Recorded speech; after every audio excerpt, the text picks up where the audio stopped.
Валерка, куда мы ходим с тобой кушать? Где тебе нравится? Сысек.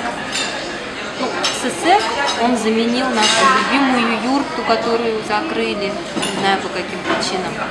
Находилась на площади Совета.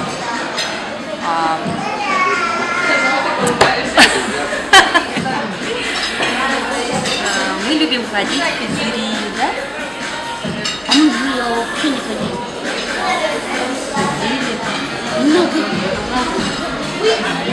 Не ходили. Потому что мы любим с тобой позы, разные позные. Не я.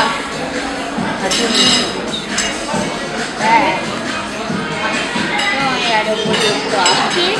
Ну, общепит в Бурятии есть. Сформировался.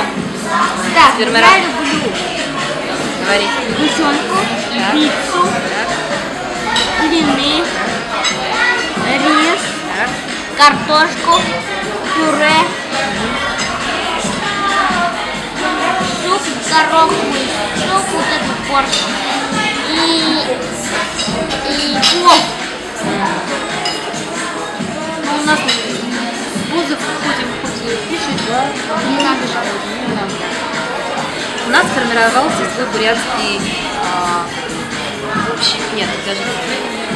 набор бурятских продуктов, да, которые должны быть в любой точке общепита.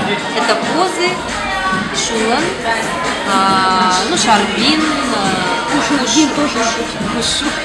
хушур в некоторых местах.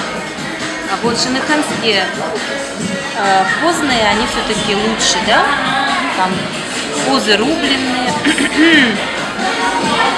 Все, конечно, зависит от мяса. Там раз на раз не приходится. Когда мясо хорошее, то и шуланы, и позы, и все очень. Ты еще хочешь что-нибудь? Да, Говори. я кушать хочу. Вот мое одно